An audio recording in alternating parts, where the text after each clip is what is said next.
This whole idea of collective effervescence, which is, I think, one of the most powerful things for us as humans. One of the reasons why people, the cultural conversation around Taylor Swift at the moment is massive. It's huge. Right? Because people feel differently because they experience something together. Uh-huh. And I think post-COVID, a bit of almost inertia stroke laziness has sort of set into society. We're so used now to doing stuff over Zoom or making it easy for ourselves. We can binge watch stuff in our own house. And there's benefits to that. I get that. Yeah. But there's something powerful about being somewhere with other people, with other like-minded individuals. It's the phoenix from the ashes. Yeah. This is the new way forward. 100%.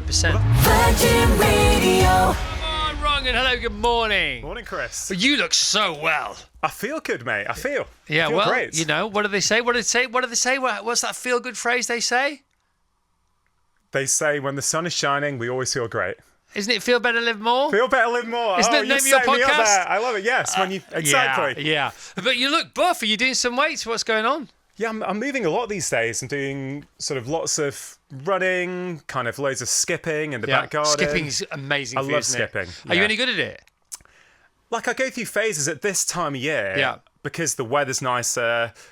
Generally, it's lighter. I just keep a skipping rope lying around my house, lying around my office. And so, regularly throughout the day, I'll just pop out. I'll do like a minute of skipping, then crack on with my work. It's so accessible, right? In terms of cheap, they're really, really cheap to have like a skipping rope. Yeah. You don't need loads of time. You don't need to join a gym. So in terms of making health and well-being accessible, I kind of think skipping's where it's at.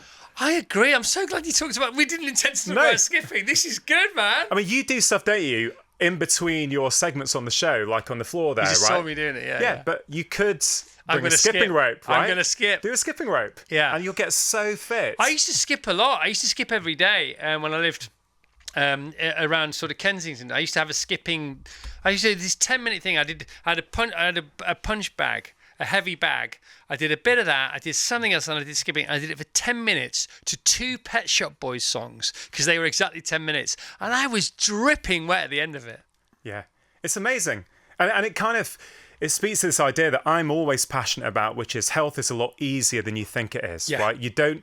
Sure, they can hear you and Vassos run a marathon, right? And that can inspire people to get out there. But actually, you don't need to run a marathon to be healthy and actually to have joy in your life and to get fitter. A lot of bite-sized bits of movement can do that. Have you got anything against marathons? What's the big deal about marathons? No, I love marathons. I will absolutely do one again. Are you sure? 100% sure. On. I'll do it. Yeah, I will. But for me, when?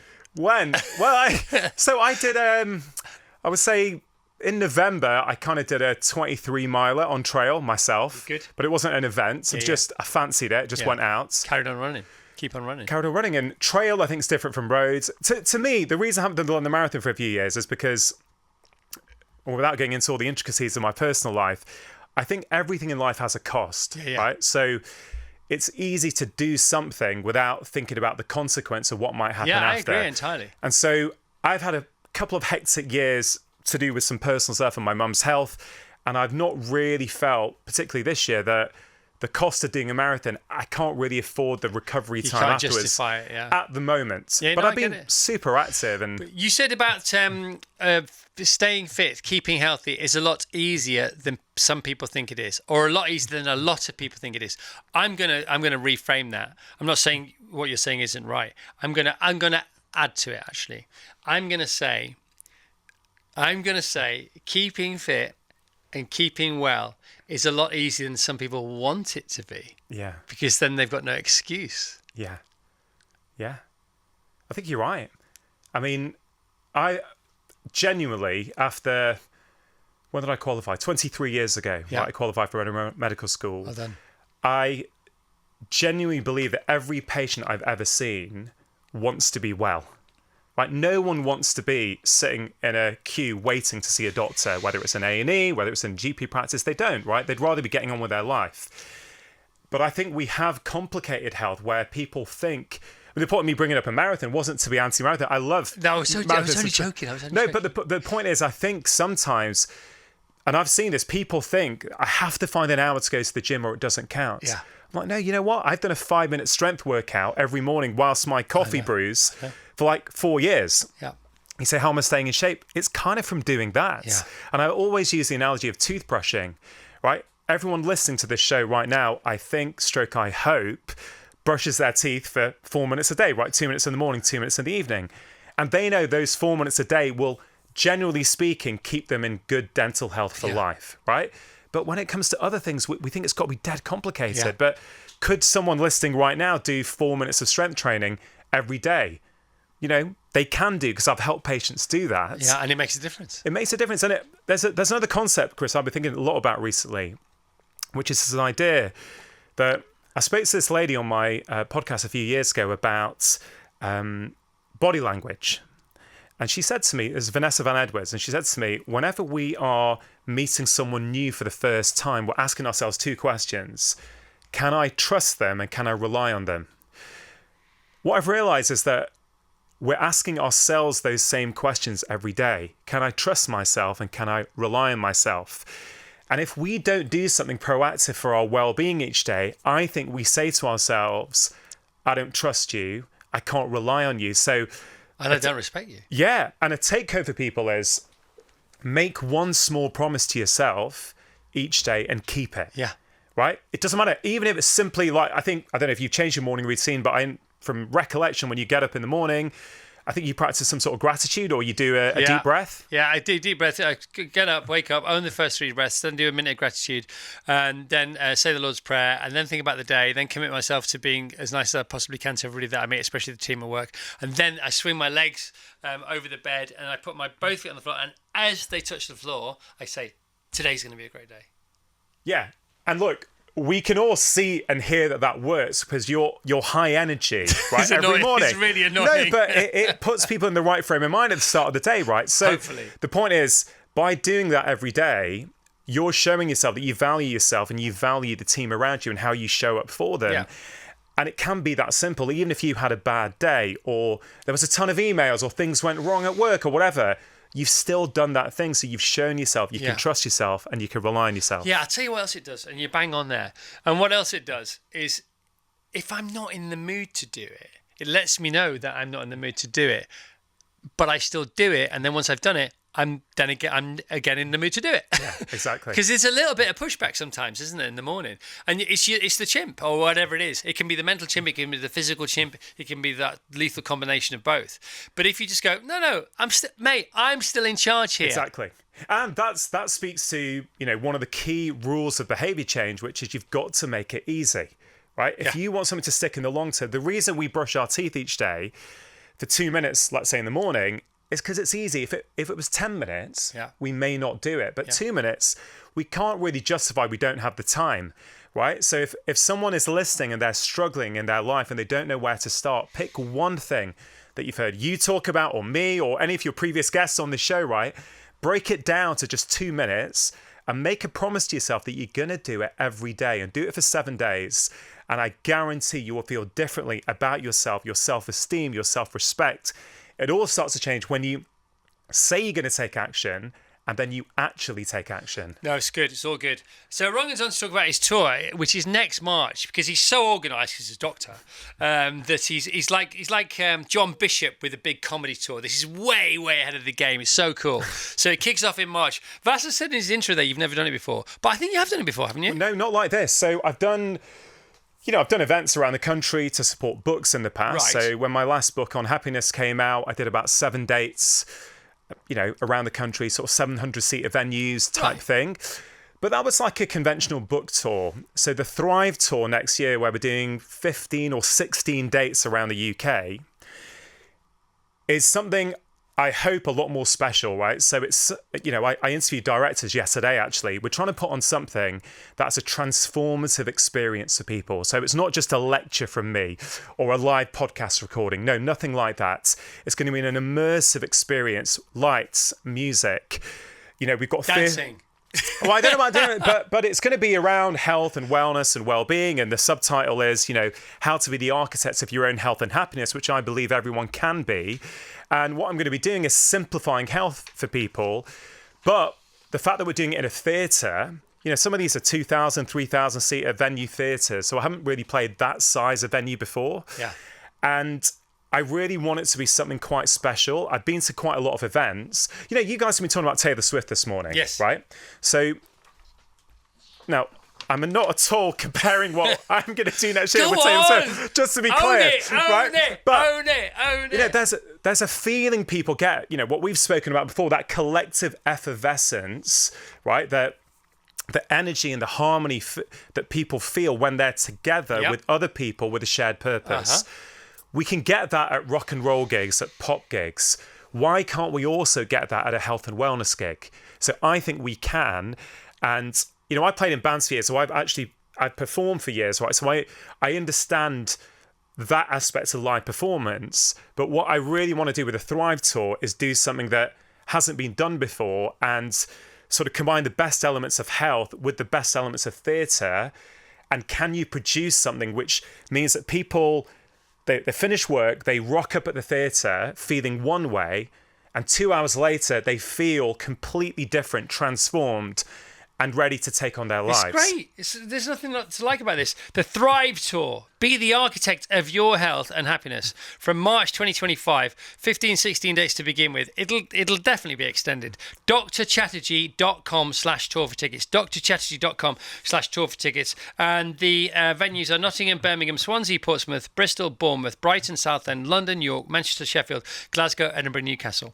This is like the human version of what Noel Fitzpatrick did with his Humanimal tour, which was theatre, which was immersive, which was arenas, talking about animals, talking about one medicine. He's coming to Carface. You should get your heads together with him. No, definitely, because we're sort of brainstorming at the moment. We've booked the theatres, you know, and he played the O2 with his gig. I mean, wow, you know, maybe in a few years. But, no, but seriously, you know? But I kind of feel, particularly, you know, this whole idea of collective effervescence, which is I think one of the most powerful things for us as humans. One of the reasons why people, you know, the cultural conversation around Taylor Swift at the moment is massive. It's huge. Right? Because people feel differently because they experience something together.